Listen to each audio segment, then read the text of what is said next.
नमस्कार दोस्तों, एसएससी दिव्य में आपका स्वागत है। आज हम रीजनिंग के प्रैक्टिस सेट देखेंगे। इसमें रीजनिंग के 20 इंपॉर्टेंट प्रश्न हैं। यदि आप एसएससी, रेलवे या किसी भी स्टेट एग्जाम की तैयारी कर रहे हो तो ये प्रैक्टिस सेट आपके लिए काफ़ी इंपॉर्टेंट है, क्योंकि इस प्रैक्टिस सेट में जो प्रश्न दिए गए हैं उसी टाइप के प्रश्न आपके एग्जाम में पूछे जाएंगे, आपके परीक्षा में पूछे जाएंगे। तो चलिए हम शुरू करते हैं प्रश्न संख्या 1 से। प्रश्न संख्या 1 करने से पहले आपसे रिक्वेस्ट है, वीडियो शुरू से अंत तक जरूर देखिए। वीडियो अच्छा लगे तो लाइक और कमेंट कर दीजिएगा। चैनल पे नए आए हैं तो प्लीज़ चैनल को सब्सक्राइब कर लीजिए और बेल आइकन को ऑल सेट पे जरूर डाल दीजिएगा। प्रश्न है आपके सामने, क्वेश्चन नंबर 1। दुनिया का ऐसा शब्द है, ऐसा नाम है और ऐसी चीजें हैं जो यूनिवर्स है। यूनिवर्स का मतलब होता है एक ही होता है। दुनिया में, ब्रह्मांड में एक ही होता है। चंद्रमा एक ही, सूर्य भी है और एक ही पृथ्वी भी है। तो इसलिए ये यूनिवर्स की चीजें हैं, यूनिवर्सल हैं और जो एक एक ही होते हैं। तो इसका जब भी डायग्राम बनेगा तो हम चंद्रमा का अलग बनाएंगे। ये चंद्रमा का बनेगा, ये चंद्रमा हो गया। सूर्य का अलग बनेगा, ये सूर्य हो गया। और पृथ्वी का अलग बन जाएगा। पृथ्वी को हम लोग कौन सा ग्रह कहते हैं? पृथ्वी को ब्लू ग्रह भी कहते हैं। तो पृथ्वी का अलग हो जाएगा। ये डायग्राम हमारा ऑप्शन में जहां पे दिखेगा तो वो ऑप्शन सी दिख रहा है। तो हमारा सही आंसर क्या हो जाएगा? ऑप्शन सी, जिसमें ये 3 डायग्राम अलग अलग यूनिवर्स के बने होने चाहिए। वेन डायग्राम का सही, ये क्वेश्चन नंबर 1 का आंसर ऑप्शन सी हो जाएगा। अब देखिए क्वेश्चन नंबर 2। विषम की पहचान करें। विषम की पहचान करने का तरीका है कि जब इस तरह के प्रश्न आपके सामने आए तो उसके स्थानीय मान का ज्ञात कर लेना जरूरी होता है। अब इसको डिटेल्स में हम बताते हैं। जैसे एफ, एच, जे, एल। अब इसका स्थानीय, एफ का स्थानीय मान होता है 6, एच का 8, जे का 10 और एल का 12। अब देखिए इसमें हुआ क्या है। 6 + 2, 6 + 2, 8 + 2, 8 + 2 और 10 + 2, 2 का प्लस हुआ है। यहाँ पे 2 का प्लस हुआ है। इसी प्रकार दूसरा ऑप्शन का भी देखते हैं। डी, जी, आई, के। डी का 4 होता है, जी का 7 होता है, आई का 9 होता है, के का 11 होता है। अब इसमें क्या रिलेशन बना है? 4 3 7, यहाँ 3 प्लस है, 7 2 9, यहाँ 2 प्लस है और यहाँ 9 2 11, 2 प्लस है। अब ऑप्शन 3 लीजिए। ऑप्शन 3 में क्या रिलेशन है वो देख लेते हैं। ऑप्शन 3, के एम ओ क्यू। अब इसमें क्या हुआ है? के 11 नंबर पे होता है, एम होता है 13 नंबर पे, ओ होता है 15 और क्यू 17। 11 2 13, 13 2 15, मतलब +2 का यहाँ पे +2 का यहाँ पे मार्किंग आपका हो गया +2। इसी प्रकार ऑप्शन 4 में भी आपका जो दिखेगा, ऑप्शन 4 का देखिए। एस होता है 19 नंबर, यू होता है 21 नंबर, डब्ल्यू होता है 23, वाई होता है 25। तो +2 इसमें, +2 इसमें, +2 इसमें। ये देखिए अब हमें इसमें विषम क्या है, कैसे है वो चुनना है। वो चुनने के लिए हमें देखना होगा कि इसमें पैटर्न क्या है, +2 का। इसमें भी पैटर्न क्या है, +2 का। इसमें भी पैटर्न क्या लगा हुआ है, +2 2 का पैटर्न लगा हुआ है। लेकिन इसमें पैटर्न +3 शुरू में आ गया तो हमारा विषम कौन सा हो जाएगा? ऑप्शन 2 हमारा विषम हो जाएगा। तो इस तरह हम विषम को छांटते हैं, ऑप्शन ढूंढते हैं। तो इस प्रश्न का सही आंसर हो जाएगा। क्वेश्चन नंबर 3 का डायग्राम देखिए। ये कैप्टन, समुद्र और जहाज का संबंध हम कैसे स्थापित करेंगे? जब हम कोई जहाज चलाते हैं तो जहाज को चलाने वाला कौन होता है? कैप्टन होता है। कौन होता है? कैप्टन होता है। तो कैप्टन जहाज के अंदर होता है, तो कैप्टन पहले हो जाएगा और जहाज के अंदर कैप्टन हो गया तो ये जहाज हो जाएगा। जहाज के अंदर हो जाएगा कैप्टन। और जहाज कहाँ चलता है? तो जहाज चलता है समुद्र में। जहाज कहाँ चलता है? समुद्र में। जहाज कहाँ चलेगा? इसका डायग्राम हम नीचे बनाते हैं। ये हो जाएगा समुद्र, समुद्र के अंदर चलता है जहाज, और जहाज के अंदर चलता है, जहाज पे रहता है कैप्टन। ये कैप्टन हो गया, ये आपका जहाज हो गया, और ये आपका समुद्र हो गया। देखिए ये आपका समुद्र हो गया। ये डायग्राम आपका कहाँ पे दिख रहा है? ऑप्शन डी में। तो क्वेश्चन नंबर 3 का सही आंसर हो जाएगा। अगला प्रश्न है क्वेश्चन नंबर 4। क्वेश्चन नंबर 4 देखिए यहाँ पे क्या दिया हुआ है, 3, 7, मतलब 15 प्रश्नवाचक चिन्ह 63, 127 में प्रश्नवाचक चिन्ह का मान ज्ञात करना है। तो इस सीरीज में क्या लगा हुआ है? इस सीरीज में लगा हुआ क्या है? 3 के बाद 7 है, 7 के बाद 15 है, 15 के बाद 63 है, 15 के बाद आपका प्रश्नवाचक चिन्ह है, उसके बाद 63 है, उसके बाद 127 है। अब इस प्रश्नवाचक चिन्ह के स्थान पे क्या आएगा और इस सीरीज में क्या पैटर्न लगा हुआ है वो हमें ढूंढना है। तो वो कैसे ढूंढेंगे? वो ढूंढने के लिए हम क्या करेंगे, 3 से 5 के बीच में संबंध स्थापित करते हैं। तो 3 में 4 जोड़ते हैं तो 7 हो जाता है। 7 में कितना जोड़ते हैं? तो 15 हो जाता है। 7 में हम कितना जोड़ते हैं? 15 हो जाता है। 7 में 8 जोड़ते हैं तो प्लस 8 करते हैं तो 15 हो जाता है। मतलब इसमें अब देखिए इस दोनों में क्या संबंध स्थापित हो रहा है। यहाँ पे क्या हो रहा है कि 4 से 8 हुआ। क्या हुआ? 4 से 8 हुआ तो 4 गुना 2 हुआ। 4 में 2 से गुना किए तो 8 हुआ। इसका मतलब है कि यहाँ पे 8 में हम प्रश्नवाचक चिन्ह के स्थान पे क्या आएगा, तो 8 गुना 2 करेंगे तो यहाँ पे क्या आ जाएगा? प्लस 16। यहाँ पे क्या आ जाएगा? मतलब 15 में हम प्लस 16 जोड़ेंगे तो हमारा प्रश्नवाचक चिन्ह के स्थान पे आंसर आ जाएगा। अब 15 में 16 जोड़िए, 15 में 16 जोड़िए तो कितना हो रहा है? 15 दूनी 30, 1 31, 31। अब देखिए क्या ये पैटर्न आगे वर्क कर रहा है कि नहीं? यह पैटर्न आगे वर्क कर रहा है या नहीं, ये चेक करते हैं। अब 16, 4 दूनी 8 दूनी 16, 16 दूनी 32। अब हमारा यहाँ 31 में कितना जोड़ाएगा? 32 जोड़ाएगा। और 32 में 63 में कितना जोड़ेंगे? 32 दूनी 64, 32 दूनी 64। देखिए ये पैटर्न क्या लग रहा है? 2 1 3 3 3 6। देखिए दोनों को जोड़ने से 63 प्राप्त हो गया। 63 और 64 को जोड़ेंगे तो 127 होना चाहिए। 4 3 7, 6 6 12। तो हमारा यह पैटर्न, यहाँ पे यही पैटर्न प्राप्त हुआ कि 16 गुना 2 हुआ। इसका ये 16 गुना 2 और 32 गुना 2 होके हमारा ऊपर वाला पैटर्न बना और ऊपर वाले पैटर्न में हम जोड़ते गए तो हमारा लास्ट का संख्या पैटर्न के हिसाब से प्राप्त हुआ। तो हमारा आंसर प्रश्नवाचक चिन्ह का जो 31 निकला वो सही आंसर होगा। अब इस प्रश्न का सही आंसर ऑप्शन बी में दिया हुआ है तो ऑप्शन बी हमारा 31 क्वेश्चन नंबर 4 का सही आंसर होगा। अब आते हैं क्वेश्चन नंबर 5 में। क्वेश्चन नंबर 5 में है समुद्र मछली जंतु।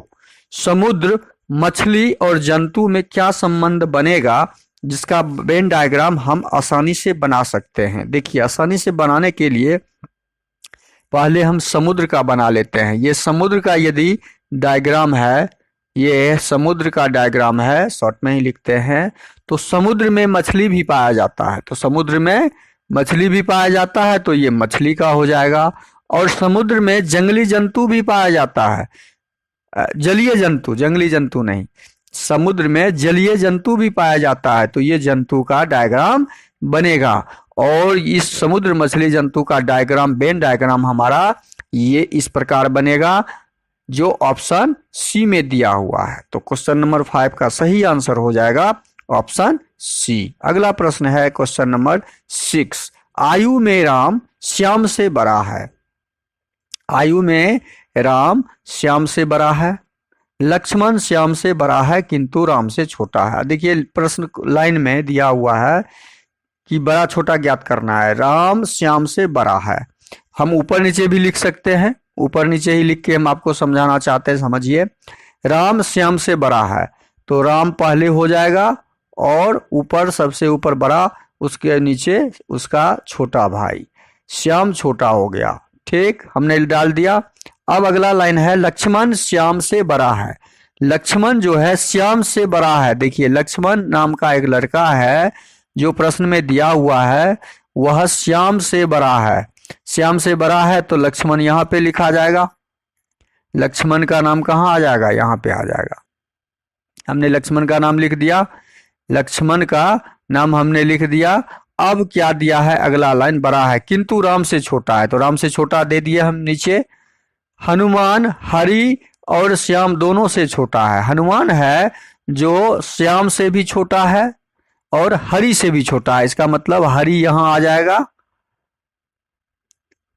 श्याम से भी छोटा है और हरि से भी छोटा है, तो हनुमान नीचे आ जाएगा। हनुमान। हम प्रश्न के अनुसार क्रम को सजा लिए। अब प्रश्न में पूछा क्या जा रहा है, सबसे छोटा कौन है। सबसे छोटा तो यहाँ हमारे पास हनुमान जी ही देख रहे हैं, तो इस प्रश्न का सही आंसर हो जाएगा सबसे छोटा। सबसे बड़ा राम हो जाएगा और सबसे छोटा हनुमान है इस प्रश्न के क्रम के अनुसार। तो ऑप्शन 3 क्वेश्चन नंबर 6 का सही आंसर हो जाएगा। अगला प्रश्न है क्वेश्चन नंबर 7।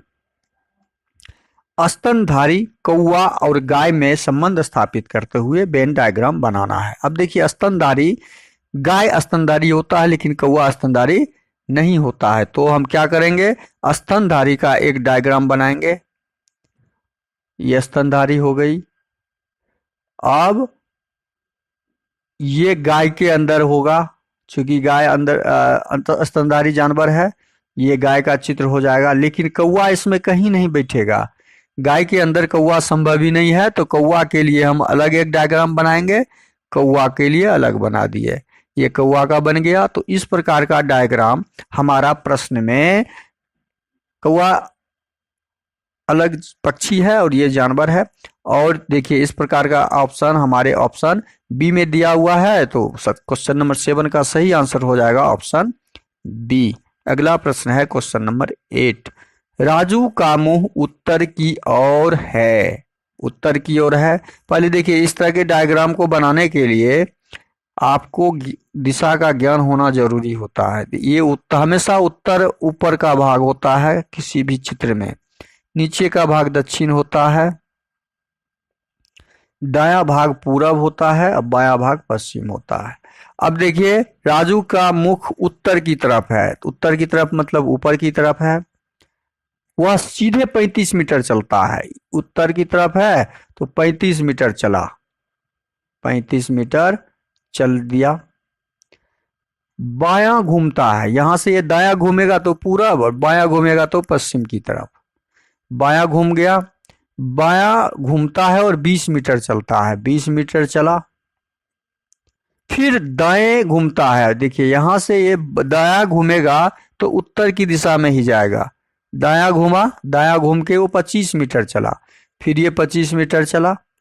वह फिर दाईं ओर घूमता है, यहां से यह दायां तरफ घूम गया और 30 मीटर चलता है, 30 मीटर चला, 30 मीटर लिख दिए। तय करता है वह किस दिशा की ओर है। देखिए दाईं तरफ जब घुमा तो ये पूरब हो गया ना, उत्तर ऊपर, ये देखिए कहाँ पे है, दायां भाग पूरब। उत्तर से जब दायां जाएंगे तो पूरब हो जाएगा, ये हो जाएगा पूरब का भाग। तो कौन सा भाग, पूरब का भाग हो गया। अब तो हमारा सही आंसर क्या हो जाएगा, पूरब। इस प्रश्न का सही आंसर ऑप्शन 3 हो जाएगा, जो पूरब में की ओर खड़ा है। अब अगला प्रश्न है क्वेश्चन नंबर 9। पुरुष पुस्तक पिता, पुरुष पुस्तक पिता के बीच संबंध स्थापित करते हुए हमें वेन डायग्राम बनाना है। तो इस प्रश्न का सही आंसर क्या हो जाएगा, पुरुष पुस्तक और पिता। पहले हम क्या करेंगे, पिता का डायग्राम बनाएंगे। पिता जितने भी होते हैं वो पुरुष होंगे, पुरुष के अंदर पिता का डायग्राम बनेगा। पुरुष के अंदर पिता का डायग्राम बन गया, लेकिन पुस्तक, पिता और पुरुष के अंदर बीच में कोई रिलेशन नहीं है पुस्तक का। पुस्तक एक निर्जीव पदार्थ हो गया, तो पुस्तक का अलग हम डायग्राम बना लेंगे। ये पुस्तक का डायग्राम बन गया, ये डायग्राम पुस्तक का हो गया। तो इस प्रकार का डायग्राम हमारा ऑप्शन बी में दिख रहा है। तो इस प्रश्न का सही आंसर ऑप्शन बी हो जाएगा। अगला प्रश्न है क्वेश्चन नंबर 10, लुप्त संख्या को ज्ञात कीजिए। देखिए लुप्त संख्या यहाँ पे दी गई है, प्रश्नवाचक चिन्ह के स्थान पे क्या आएगा उसे ज्ञात करना है। इस प्रश्न का सही आंसर ढूंढने के लिए पहले हम क्या देखते हैं कि वर्ग है संख्या या वर्ग, पूर्ण वर्ग है या घन है। तो 8 क्या है, पूर्ण घन संख्या है। ये 2 का पूर्ण घन है। तो उसी प्रकार 4 किसका पूर्ण घन है, 4 64 किसका पूर्ण घन है, 4 चौकी 16, 16 4 का पूर्ण घन है। 64 किसका पूर्ण घन है, 4 का पूर्ण घन है। तो 216 किसका पूर्ण घन होगा, 216 6 का पूर्ण घन है, 6 का। अब इसमें संबंध क्या स्थापित हो रहा है कि 2 में हम कितना जोड़ रहे हैं, 4 हो रहा है। 2 में 2 जोड़ रहे हैं, 2 में कितना जोड़ रहे हैं, 4 हो रहा है। तो 2 में 2 जोड़ रहे हैं तो 4 हो रहा है। इस 4 में कितना जोड़ रहे हैं, 6 हो रहा है। तो 2 जोड़ रहे हैं तो 6 हो रहा है। उसी प्रकार हम इस 6 में कितना जोड़ेंगे जो 8 हो जाएगा, 6 में 2 जोड़ेंगे तो हमारा यहाँ पे आंसर क्या हो जाएगा, 8 का घन। और 8 का घन क्या होता है, 8 का घन। 8 का घन जब निकालिएगा, 8 गुने 8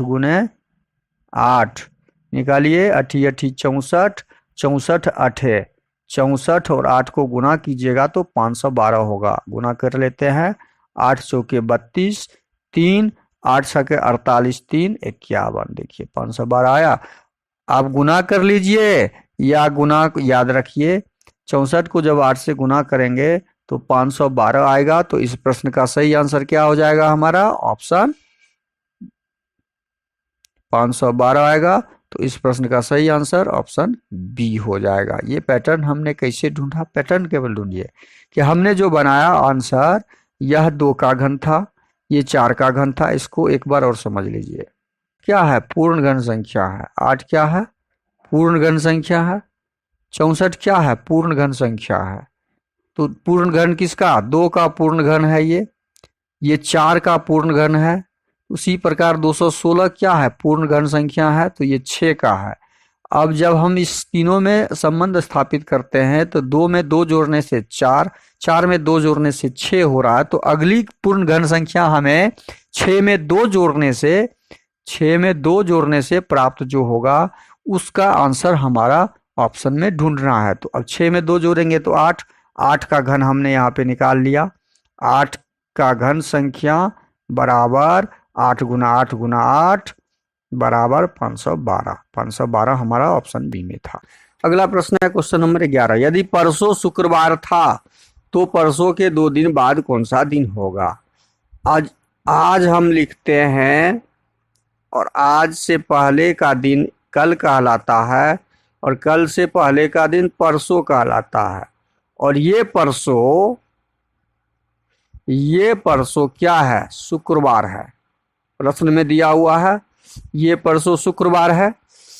अब दिया है आगे, तो परसों के 2 दिन बाद कौन सा दिन होगा, आगे जो आने वाला परसों होगा। तो आगे जो आने वाला परसों होगा कल के बाद कल, कल के बाद परसों, परसों के 2 दिन बाद।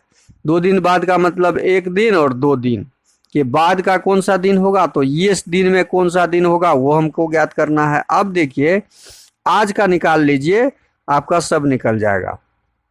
अब यहाँ पे डालिए आप, शुक्रवार के बाद ये हमारा आज कल हो जाएगा शनिवार और आज हो जाएगा मेरा रविवार। आज जब रविवार है तो अगला दिन कौन सा होगा, सोमवार। फिर अगला दिन क्या हो जाएगा, परसों वाला दिन मंगलवार हो जाएगा। और फिर एक दिन अगला हो जाएगा बुधवार और सेकेंड दिन के बाद, परसों के सेकेंड दिन के बाद गुरुवार। तो हमारा आंसर क्या हो जाएगा, गुरुवार, जो ऑप्शन डी में दिया हुआ है। जो ऑप्शन कहाँ दिया हुआ है, डी में दिया हुआ है। बहुत आसानी से हम ज्ञात कर सकते हैं इस तरह के प्रश्न के हल। अगला प्रश्न है क्वेश्चन नंबर 13। क्वेश्चन नंबर 12, एक ही पासे की 2 स्थितियां दर्शाई गई हैं जिनके 6 फलकों पर लाल नीला, काला, सफेद, पीला, हरा रंग अंकित है। 6 कलर है। लाल है, 6 फलक में लाल है, नीला है, काला है, सफेद है, पीला है और हरा रंग है। पीले रंग के विपरीत कौन सा रंग होगा? अब देखिए, इस तरह के प्रश्न में जब ये पासा हमेशा सामान्य पासा कहलाता है, और सामान्य पासा में क्या होता है, कॉमन देखा जाता है। पासा 1 पासा 2 में कॉमन कौन सा है? तो कॉमन यहाँ पे देख रहे हैं पीला और नीला। पीला और नीला दो दो कॉमन है, पीला भी कॉमन है और नीला भी कॉमन है।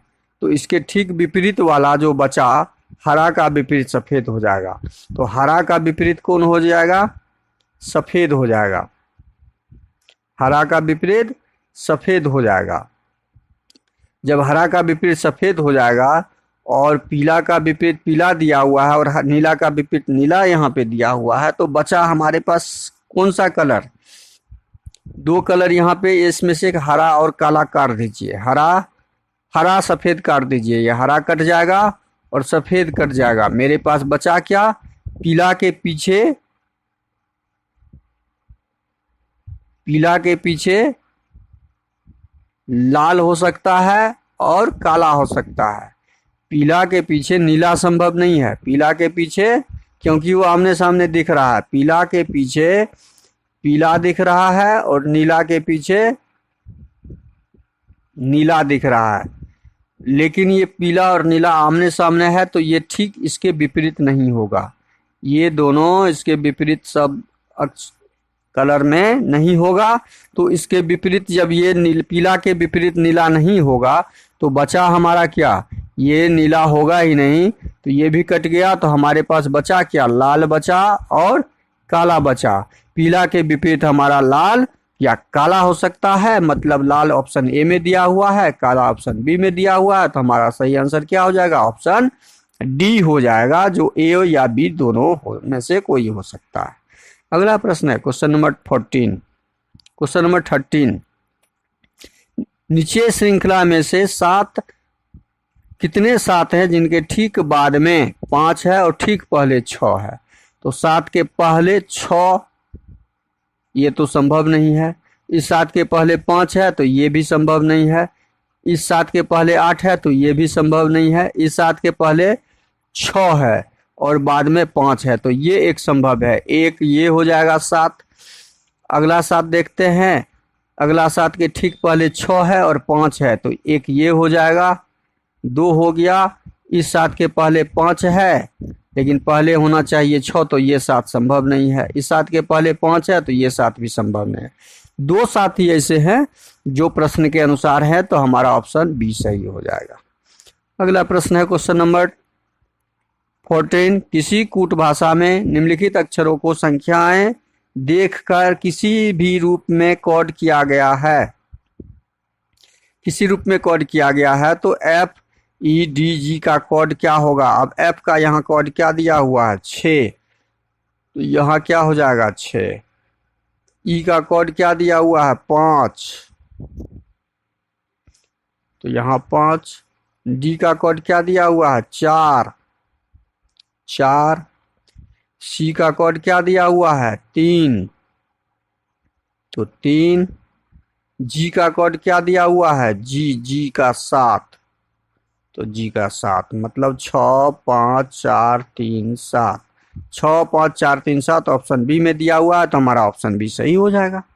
अगला प्रश्न है क्वेश्चन नंबर 15, निम्नलिखित श्रृंखला श्रेणी में प्रश्नवाचक चिन्ह के स्थान पे क्या आएगा? अब देखिए, K11 P16 U21 दिया हुआ है, तो 11 में कितना जोड़े हैं? 16 हुआ है, तो 11 5 16।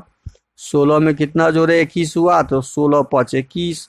तो 21 में कितना जोड़ेंगे? तो 21 में 5 जोड़ेंगे, 26। इसका मतलब Z26 वाला हमारा आंसर होगा, और 26 वाला यहाँ पे ऑप्शन बी में दिया हुआ है, तो ऑप्शन बी हमारा सही हो जाएगा। अगला प्रश्न है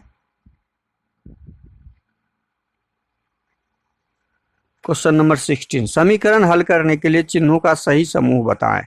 अब यहाँ पे हम यदि स्टार के जगह पे जोड़ डालते हैं और इसके जगह पे घटाव डालते हैं, इस स्टार की जगह पे और इस स्टार की जगह पे बराबर, तो हल करते हैं।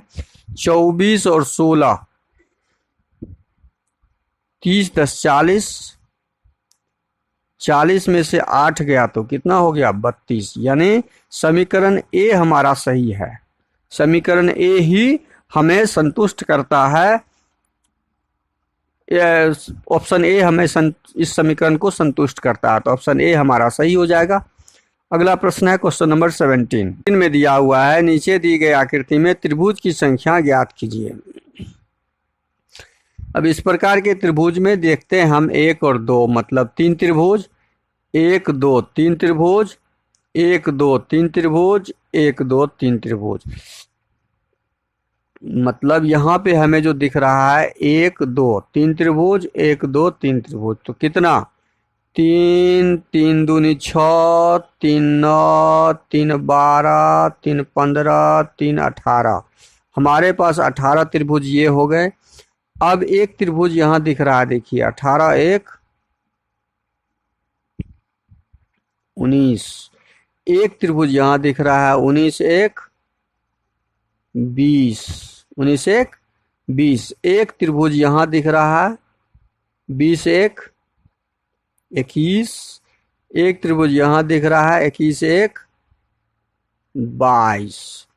मतलब 18 और 4 जोड़ते हैं तो 22। और त्रिभुज दिख रहा है हमें 22 के बाद एक त्रिभुज यहाँ दिख रहा है, ये बड़ा वाला त्रिभुज 22 1 23, और एक ये बड़ा वाला त्रिभुज दिख रहा है 22 23 1 24। मतलब 2 त्रिभुज और दिख रहे हैं, तो कुल इसमें 24 त्रिभुज की संख्याएं है जो ऑप्शन सी में दिया हुआ है। ऑप्शन सी हमारा सही हो जाएगा। अगला प्रश्न है क्वेश्चन नंबर 18।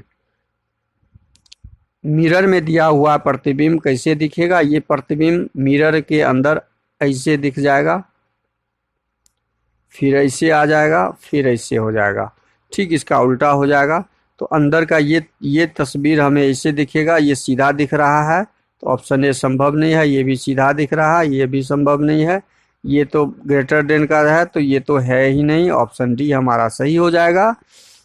अगला प्रश्न है क्वेश्चन नंबर 19। उस विकल्प का चयन करें जिसमें दी गई आकृति निहित है, घुमाने की अनुमति नहीं है। तो यह आकृति हमें यहाँ पे दिख रहा है, नहीं दिख रहा है, यहाँ पे दिख रहा है, कहीं नहीं दिख रहा है, यहाँ भी कहीं नहीं दिख रहा है। तो ऑप्शन सी में हमें दिख रहा है यह आकृति ऐसे आया, ऐसे ऐसे ऐसे ऐसे ऐसे ऐसे। देखिए आकृति दिखा ना यहाँ पे, तो ऑप्शन सी में हमें यह आकृति दिख रहा है, तो ऑप्शन सी सही हो जाएगा। अगला प्रश्न है क्वेश्चन नंबर 20। कौन सी आकृति प्रश्नाकृति पैटर्न को पूरा करती है। यहाँ सिंगल लाइन है, फिर यहाँ पे डबल लाइन हो गया, यहाँ पे ट्रिपल लाइन हो गया, तो यहाँ 4 लाइन वाला होगा। और ये ट्रिपल लाइन है, ये भी ट्रिपल लाइन है, 4 लाइन वाला हमारा ऑप्शन बी सही हो जाएगा। तो यहाँ पे ऑप्शन बी हमारा सही हो जाएगा। बस ये लास्ट प्रश्न था। वीडियो शुरू से अंत तक जरूर देखिए। वीडियो अच्छा लगे तो लाइक और कमेंट कर दीजिएगा। चैनल पे नए आए हैं तो प्लीज़ चैनल को सब्सक्राइब कर लीजिए और वीडियो शुरू से अंत तक जरूर देखिएगा। चैनल को सब्सक्राइब कर लीजिए, दोस्तों को अधिक से अधिक शेयर कर दीजिए। थैंक यू, धन्यवाद, जय हिंद, जय भारत।